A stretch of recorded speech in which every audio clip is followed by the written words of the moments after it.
ओम नमः शिवाय, जय श्री महाकाल। देखिए दोस्तों, ये जो उपाय हम बताने वाले हैं ये विशेषकर आपको अपने बच्चों के लिए करना है। अगर आपका बच्चा आपकी बात नहीं मानता, पढ़ाई में बिल्कुल ध्यान नहीं देता, गलत संगत है, इसके अलावा अगर घर में बीमारियां हैं, परेशानियां हैं, जीवन में कष्ट बहुत हैं, समस्या हैं, या अगर आपकी कोई कामना भी है तो उसके लिए भी आपको ये उपाय कर लेना है। आपको लेना है इस प्रकार से 3 हरी इलायची और विशेष प्रकार से ये उपाय कर लेना है। इसके बाद आपकी जो भी इच्छा होगी, जो भी कामना होगी, जो भी समस्या होगी वो तुरंत खत्म होगी। तो पूज्य गुरु जी की कथा को सुनकर ही ये उपाय बहुत अच्छे से समझाएंगे। उसके पहले इस वीडियो को लाइक कर दें और अभी तक चैनल को सब्सक्राइब नहीं किया है तो सब्सक्राइब जरूर करें। देखिए दोस्तों, इस वीडियो में हम आपको 2 उपाय बताएंगे। तो जानते हैं पहला उपाय। देखिए, ये जो पहला उपाय है ये खासकर आपको अपनी कामना इच्छा के लिए करना है। अगर आपकी कोई ऐसी कामना है, इच्छा है जो बहुत दिनों से पूर्ण नहीं हो रही है तो उसके लिए आपको लेने हैं बेलपत्र। ठीक है, कितने बेलपत्र की जरूरत है? तो इस उपाय में हमें लेने हैं 7 बेलपत्र। ठीक, और जो बेलपत्र आप लो वो कहीं से खंडित नहीं होने चाहिए। इसके साथ जो अगली सामग्री है वो है तांबे का लोटा ले लेना और इस तांबे के लोटे में आपको अपने घर से जल भर लेना।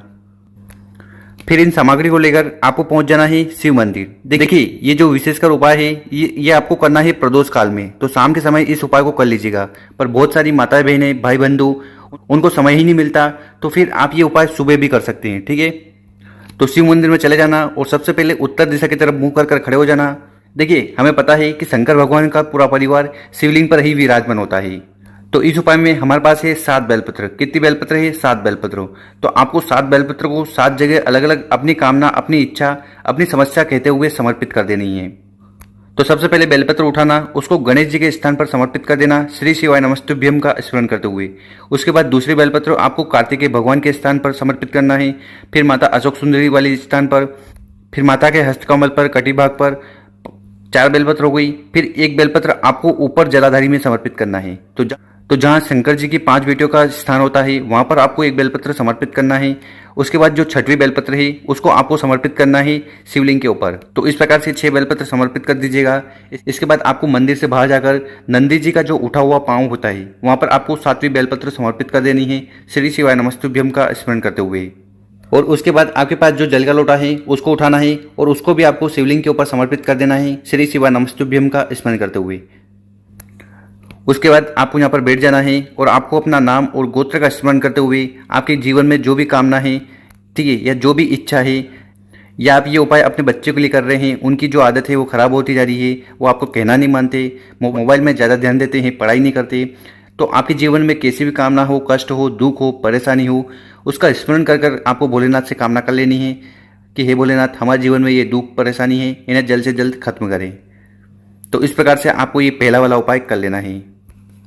अब जान लेते हैं गुरु जी द्वारा बताया गया दूसरा उपाय। देखिए, दूसरा उपाय भी आपको कामना पूर्ति के लिए करना है। आपकी कोई ऐसी विशेष कामना है, इच्छा है, या जीवन में दुख परेशानी समस्या चल रही है तो उसका स्मरण कर आपको ये विशेषकर उपाय कर लेना है।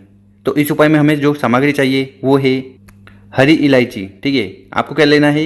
हरी इलायची। ये वही इलायची है जिसका उपयोग हम हमारे घर में चाय बनाते समय करते हैं। कितनी लेनी है? तो मात्र 3 हरी इलायची लीजिएगा और जो हरी इलायची लो वो कहीं से खंडित नहीं होनी चाहिए। इसके साथ आपको लेना है 1 दीपक। ठीक है, तो आपको 1 दीपक ले लेना, उसमें घी डाल देना, गाय का घी मिले तो बहुत बढ़िया। और साथ में आपको लेना है लंबी बत्ती। ठीक है, तो जो लोह की बत्ती होगी वो लंबी होनी चाहिए। और फिर आपको 1 तांबे का लोटा लेकर उसमें आपको अपने घर से जल भर लेना है। फिर इन तीनों सामग्री को लेकर आपको पहुंच जाना है शिव मंदिर। ठीक, ये उपाय भी प्रदोष काल का है और अगर आप ये उपाय प्रदोष काल में नहीं कर पा रहे हो फिर मजबूरी में आप सुबह भी इस उपाय को कर सकते हो। तो फिर आपको शिव मंदिर में जाकर उत्तर दिशा की तरफ मुंह कर खड़े हो जाना है और सबसे पहले आपके पास जो 3 हरी इलायची है, ठीक है, तो 3 हरी इलायची में से सबसे पहले आपको 1 हरी इलायची उठाना है और उसको आपको समर्पित कर देना है शिवलिंग के ऊपर। ठीक है, और समर्पित करते समय श्री शिवाय नमस्तुभ्यम का स्मरण कर लेना। तो इस प्रकार से पहली हरी इलायची आपको यहाँ पर समर्पित कर देनी है। इसके बाद दूसरी हरी इलायची उठाना और उसको आपको समर्पित करना है शिवलिंग के सीधे वाले भाग पर। तो गणेश जी का जो स्थान है यहाँ पर आपको दूसरी हरी इलायची समर्पित कर देना, श्री शिवाय नमस्तुभ्यम का स्मरण करते हुए। साथ में आपको बोलना है ओम गणेशाय नमः।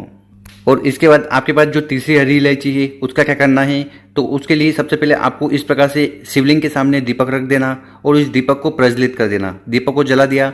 इसके बाद क्या करिएगा कि जो हरी इलायची आपके पास तीसरी बची है उसको उठाकर उस दीपक में आपको डाल देना है। ठीक, तो इस प्रकार से हमें 3 हरी इलायची लेना है और 3 अलग अलग जगह पर उनको समर्पित कर देना है अपनी कामना, अपनी समस्या का स्मरण करते हुए।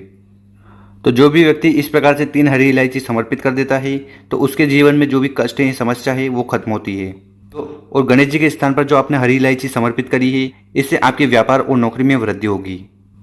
और शिवलिंग पर जो हरी इलायची समर्पित करी है, इससे आपके जीवन में सौभाग्य की प्राप्ति होगी। तो गुरुजी कहते हैं कि हरी इलायची का बहुत ही महत्व है। अगर आप इस उपाय को तन मन से कर लेते हैं तो इसके बाद आपके जीवन में जो भी समस्या है, जो भी कष्ट है, या आपकी कोई ऐसी कामना है जो बहुत दिनों से पूर्ण नहीं हो रही है, वो भी होने लगती है।